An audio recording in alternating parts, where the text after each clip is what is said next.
whatever is possible becomes inevitable once you choose to believe it. Welcome to Sincerely Future You, a podcast for female entrepreneurs looking to scale their business by mastering their time, money, and drama.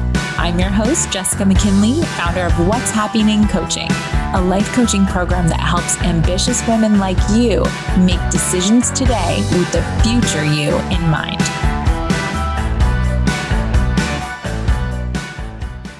You guys, this episode is going to be so awesome. You know why? Because I wrote it between 1 a.m. and 3 a.m. in the middle of the night when the baby was up. She kicked me awake and was like, "You are inspired and it's time." And so I wrote 2 full podcast episodes for you guys in the middle of the night on the notes section of my phone. And Mark woke up and he was like, "Is everything okay? What's going on with the baby?" And I was like, "I don't know. It's just my other baby, my idea baby." And I think of my ideas and my podcast and my business as my other children that I have to nurture them and grow them and get them on to live independently outside of my brain. And I really hope all of you guys think about your ideas in that same way, in this equal importance to raising a child. It's like, how much time are you spending valuing this human being, being like, my job is to help you become independent so that you go out there and contribute to the world in a beautiful way, so that you are not dependent on me forever, so that you can go out and make the world a better place. So fun. And your ideas can do the same thing. So this podcast episode is going to be really good. Before we do that, I wanted to give you a little update on what's been going on over here. So as you know, I recently got married and also am about 7 weeks out from having a baby, and all the things are just going on. First of all, it just feels not like what I thought it was going to feel like. And it feels so different from the last time I had a kid and the last time I got married, to be honest, but because I had no support system, no people out there that were showing me what was possible in terms of being a woman and having strong desires to make lots of money and have lots of impact and help so many clients, and also want to have time with my kids and want to spend time with my family and still do all the fun social things that I want to do. I want all of that. I want that for you guys too. And this time around, I'm starting to just claim it. It's so fun. And happening sessions is going to continue to run without me, which is the most fun thing I could even imagine. We have hired 8 of the best life coaches in the world. No joke. I found them. They're tuning in, some of them from England, some of them from India, just the coolest thing.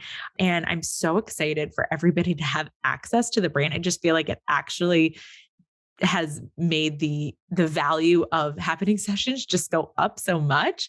And I'm so excited for everyone. And all of that to say that I'm so grateful to my coach, Stacy, for even just saying, "What's your plan for maternity leave?" And I was like, "Oh, I'm just going to take off, and I'm just going to make enough money and hustle enough money and save enough money so that I can just have it and spend it and lower my expenses during that time." And she was like, "Why would you do that?" And I was like, "What? I thought that was the answer, right? What?" It didn't even occur to me that my business could run without me. And today we're going to be talking about the future and about using your future self to think about your growth and to inform the decisions you're making in your growth. And this was such a prime example of what we're going to be talking about today. We're talking about is why some people grow fast and some people grow incrementally. And really the reason for that, I find, is because people are making their gap to goal mean something. So we talked a couple weeks ago about the numbers that you need to be tracking monthly. And one of those was your gap to goal. So obviously, if you haven't listened to that episode, please go back and listen to it. I'll link it in the show notes. But the real meaning of your gap to goal means you've set a very clear, measurable goal, and you have current results that are showing you how much more you need to do in order to reach that goal, right? Makes a lot of sense. So for me, my goal for the year was 250K this year. And I wanted to do that. And I didn't really have it didn't matter to me what months I made it. But it didn't even occur to me. Like I was making my gap to goal mean that I was going to have to work harder or sneakily take on more one-on-one clients behind the scenes, even though I don't really do that anymore, in order to accommodate for what I was going to have to take off during those 8 weeks. And anyone who's pregnant or planning on having kids or in the middle of your child's rearing conversation, or you're just thinking about it in the future, I want you to think about this. I want you to think about the fact that how much you make and whether or not you're having children should be not a one or the other conversation. And I think that that's what we're taught. And that's what we see outside in society. We just see like, oh, in order to avoid that, you need to work for a company that has crazy good benefits. There are a lot of people that will not leave a job because they just say the benefits are so good. And I'm like, it's always seemed so backwards to me, but now it really seems backwards because I'm like, you just create those benefits for yourself. Before I didn't have the evidence of that with my son because I didn't create it for myself. I knew that there was something wrong with the system, but I didn't know how to fix it. And now I'm just like, oh, I wasn't asking myself any high quality questions there. I wasn't like, I was seeing the gap to my goal and I was making it mean that I needed to hustle, which is a policy of mine that I don't hustle. But I was like, oh, what do I do? Do I just like lower my goal? My goals are very public. I don't really want to lower my goal. So it's not a big deal. I started to do a lot of justifying. It's not a big deal if I take on another extra one-on-one client. It's not a big deal if this, that, or the other thing, right? If I just am hustling for 2 months, right? One in the beginning, one after I get back from maternity leave. Like it's not that big. It won't really be hustle. I've got great self-care routines, right? No, it was not what I wanted to do. And I knew it if I was really being honest. So I want to talk to you about this idea in a couple of different examples. And one is going to be really out of left field, but it's going to be like in terms of relationships, right? So this is an indicator of whether you are spending your time thinking, building your future from your future or from your present feelings and from your past history. When I was getting divorced and we were in the thick of the pain, I told my ex-husband that I wanted to be friends. I was like, we're going to be friends. It's going to be great. And he was like, I don't think I want that. And my thought was, of course you do. First of all, who doesn't want to be friends with me? Second of all, friendship is amazing, right? It's a beautiful relationship to have. It would also be amazing for Cal's parents, my son, Calvin's parents, to be friends. Like, why wouldn't you want all of those things in your future? But it's because he was basing what was possible for his future on how he felt in that moment. And we were in pain. And he couldn't imagine a future where he thought of me and wasn't in pain. And I just lived in that future. The possibility of that future is actually part of what allowed me to even go towards and have the bravery to actually get the divorce, to do the painful things that I knew were going to create some more pain for me in the short term, right? Because I was able to not disconnect in a bad way, but to really redirect almost and refocus my brain on the future that I knew was possible for us of being friends. So because I was living in a future in which inevitably the pain got us to a beautiful place, I was able to just say of course, of course we can do this. And he would incrementally get there. Like after a couple of months, he would be like, okay, we could maybe do some holidays shared, or, maybe we can text, or now we go to soccer games together. They were invited to the barbecue after my wedding. Like, he's getting married in the future. We're talking about all of these things that he didn't see as possible until a couple of months before. Now, I'm not saying that there's anything wrong with that, but I want you to see how we can apply this same philosophy of growth if you do desire this growth faster. And I really did. And I also think it makes the present moments, it helps you take the action that you really do want to take and not take action in reaction to the feelings, the negative emotions that you're having. Because I was in pain too, remember. But the reason I was able to take the actions towards the future I wanted was because I was consciously spending time living in the future in which we were friends, in which Cal was just surrounded by love, and it wasn't awkward and it wasn't painful. And it wasn't uncomfortable. Right. And I held space and I was in the pain and I was processed all of that in the present, but I was taking action towards and holding the belief for the future. Right. Now we get to do that with money. You get to look at the math of your goals, some of you in happening sessions for the very first time, and you get to say, I want to make 100K, for example. And then you get to see the reality that what you're charging now won't add up to that. And I experienced that in my own business as well. I remember, I think I've talked about this on the podcast before, but I was charging about $2,500 for 6 months of coaching.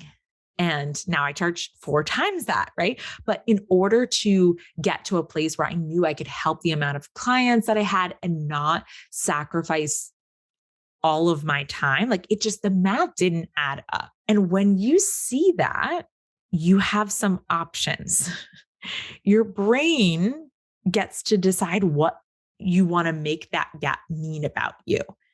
And your brain is also going to pile on all the other reasons why this gap is too big for you to overcome. The fact that historically clients haven't flowed in at a rate that would create the goal that you want, that maybe people aren't converting at 100% at your current price. So why would you be able to convert at a higher price, right? You get to decide that none of it is a problem. I had all those thoughts too. Right. And I just got to redirect my brain to ask it a higher quality question, which in this case was, yeah, but if my future self made 100K, so how did she do it? It's like, none of this is relevant to me anymore.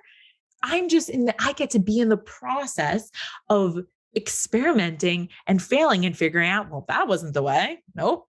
Well, that wasn't the way. Well, that kind of worked. Oh, maybe it's this plus that, right? And then when something doesn't work out, I don't make it mean that I'm never going to hit the goal. It's just, I'm in this space where there's a gap, and then the gap's going to get smaller and smaller until there's no gap.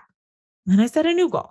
That's just how it works, right? So one of the best ways for you to not make your gap to goal mean anything is for you to live in the future in which your goal is done. We've talked about done energy before on the podcast. So this comes from that same type of belief. But here I want you to get deeper in terms of your goals. And I want you to allow yourself the space to look at the math and then not make the math mean anything about you.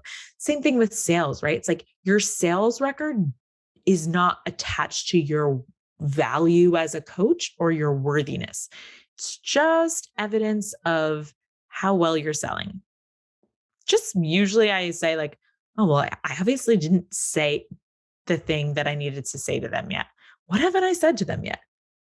It's just a more productive way to approach the question, to approach the situation and to reduce that gap to goal, right? Because ultimately, if you live there, if you spend the time there where you're like, I don't know, see, in the past, it hasn't worked out. I'm not that good at this. This is not going to add up. Why did I even invest this money in happening? You could go down that rabbit hole, just not useful to you. Don't recommend it. 10 out of 10, do not recommend, or what a 0 out of 10 recommend. Okay. Now, what do you get to say when you see the gap to goal and you see that it's big? You just get to go, oh, I love that. It's my favorite thought. Oh, the equation that creates my future is different from the one that I'm using now. Then you get to ask more specific questions and answer them. What's different? What do I think is different? What am I thinking about differently? What do I have to think differently? Like the example I gave you in my maternity leave, I had to believe that it was possible for me to make money on my maternity leave. You know what else I had to believe? That people weren't just buying coaching because of me, because I'm some special unicorn. It's like, no, they want results. They want more time and the more money. And I got to believe my future self, the future self that I had to believe in, that now I just am her. But at the time when I was making the decision, I wasn't her yet. I got to believe, oh, my future self trusts herself enough and people trust her enough that if she's enrolling me in a program and she has someone else showing up to coach, that she is hiring people that are at her level or better. That the process of mind management is going to get the results. Like, am I an idiot? Am I going to put a money back guarantee on my program and then hook you up with another coach that I don't think is going to help you get the same results? Like, I would never do that, right? So of course, I had to get to that place. But at the time, my brain was freaking out. My brain was like, no, people only want me. It would be so shady for me to like come on a consult with someone and be like, yeah, I can't wait to work with you. And then be like, bye, which is like so hilarious because actually I just talked to the people on the consult and was like, and how awesome. The last 8 weeks, you're going to have 8 different coaches because I'm going to be on maternity leave. I got to lean into this place where I was like, you know what else? Now that I'm doing this, you can see that it's possible for you too. How could you go on maternity leave and make tons of money in your own business? How fun. I got to pay forward and offer them that possibility in their business, right? But if I lived in that place where I was like believing what had worked for me so far, it wouldn't allow me to level up to that next level of my business. So the high quality question there is, what do I have to think differently in order to create that results? What do I have to believe that I don't yet believe? How do I feel differently to create that 100K? I just feel like it's done. It's inevitable. I just feel like 100K is a reflection of the value that I'm giving people, right? How is the math different, right? And what do I have to do differently that isn't adding up in terms of expenses, in terms of investments, but most importantly, in terms of my pricing and in terms of how many sales I'm making? How's the math different? Then you get to claim that future. You get to decide it's for you. I want you to hear me really deeply when I say this. Whatever is possible becomes inevitable once you choose to believe it. And that is what this episode is all about. You just have to make room for something to be possible first. And then once it's possible, you just get to believe it. In the future, it's possible for me to go on maternity. In the future, it's possible for me to be making $1 million and for me to be coaching maybe 1 hour a week in my business and for people to be getting results even faster. That just sounds so fun to me. And then you get to believe it harder and harder and harder. And then it just becomes inevitable. Last week in happening sessions, I asked everyone how much time they're currently spending living in their future versus their past and their present. And they were all like, it's actually pretty funny because they were like, we're just getting a handle on scheduling and budgeting, and all of that is about our present and our past, right? Like, what's happening? Are we doing it wrong? And I was like, listen, there's times to zoom in and times to zoom out. It's just another high quality question for you. Not just planning for your future or dreaming about it, both great and important, but living there. So we're going to talk about the difference. Now, of course, I know the answer when I was asking them this. I can see it in their results. When people shift from planning their future to living there, they shift from incremental growth to big leaps in growth.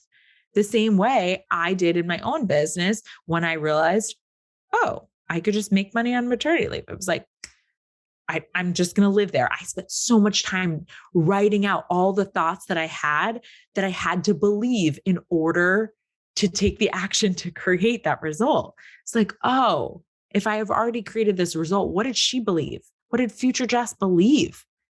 What was she feeling? What was she thinking? What was the math of that?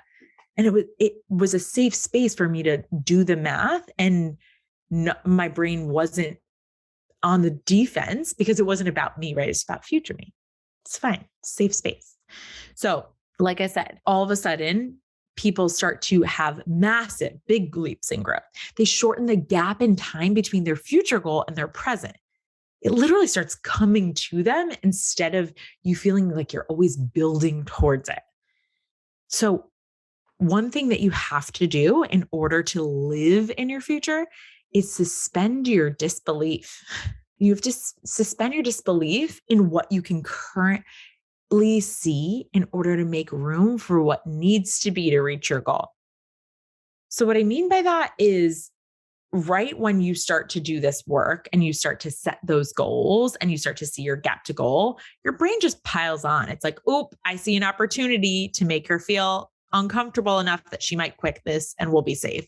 So it's like, oh, you set this goal. Here are all of the reasons that you're not going to be able to hit it. Here are all of the obstacles that we have and that we're going to have and that we could potentially have. Like we could, I don't know, get COVID and just like be down for the count. It's like your brain just starts coming up with all of these crazy things to block you from taking any action.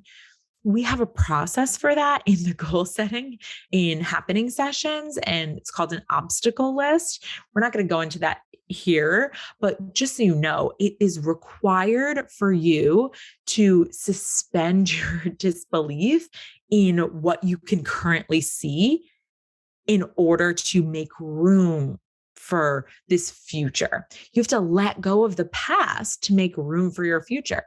Your brain's not going to like it. Your brain loves the facts. Your brain loves the evidence from the past. That's where they live, but they're irrelevant to you now. I have a hamster that she's going to be laughing if you're listening to this podcast. She knows who she is. She's like, you always call me out for just trying to use my past against me. Every week she just talks about what her business did last year or what her business was doing in the previous years. And I'm like, it's just not relevant to you anymore. Like we can use it, we can evaluate it, but she has those numbers. Now it's time to decide what is done in the future and then get to collecting failures. She knows how to do that, but that's the more uncomfortable stuff, right? So it's okay if your brain's freaking out. It's totally normal. We just got to be on to ourselves so that we can cut it out and get back to the part that is uncomfortable, the failure collection, right? Because that's where the results start to trickle in. Now, the road to your future often requires you to drop everything, to drop every tool in your arsenal and pick up new ones from scratch. And I'm going to give you some examples for us to close out. So, like, what does that look like? So Erica in happening sessions, when she came in, she wanted to get really, really clean about her numbers and her back end as she's done more hiring this year and she wants to be more profitable. And she was using a system called Profit First, which I actually think is a very good business models. I don't disagree with it. It's just that I teach you need a budget, and you need a budget is a much more hands-on, meticulous budgeting way that allows you to make big decisions and small decisions yourself without passing it all off to a bookkeeper. I still also use a bookkeeper, but I think foundationally it's the way that I teach, right? And Profit First had helped her get to where she was. She was still kind of trying to hold on to both. And I just said, like, holding on to both is not working. What do you want to do? Which do you want to, in your future self, did she use YNAB this year to get to that result that we're working towards? Or did she use profit first? And she just disregard the YNAB section of what I teach in happening sessions? And she was like, well, when you ask it like that, I think I need to drop profit first and I just need to go all in with YNAB. And I was like, okay, great. And it was easy once she was thinking about it from her future, but her brain was like, but you spent all this time working on profit first. You set up all these different accounts. And I was like, yeah, just cancel the accounts. Just transfer them all into one and we're just going to build from here. Right. And it was like, I could feel her like have this sense of relief of like, oh, okay, I don't have to feel bad that I set all of this up and that I did all of this. It worked for her up until she found me. Now she has me. She doesn't need that shit anymore. Right. It's awesome. So another example is letting go of an employee. Sometimes like something like we like the employee or they served us to a certain purpose, but then we grow and the responsibilities that we need them for have outgrown what the person can do, or the results aren't there, or whatever it is. It's like, we get to decide, is this person a part of our team that builds us to the future that we're going to? Yes or no? And if the answer is no, then we get to love them and love what they provided for our past and not make it mean anything that they're just not the equation. They're not a part of the equation for the future. Another example is going from one-on-one to group. If you have some sort of coaching business like I do, when I was one-on-one, things were just working really well. I got to a max wait list. I could have stayed there for a whole nother year. I could have continued to raise my prices. I know coaches that raise their prices up to $25K to work with them. I was at $10K before I decided I wanted to go to group. But for me, I looked at the future and I had to say, hey, is my future goal just scaling money or is it scaling time too?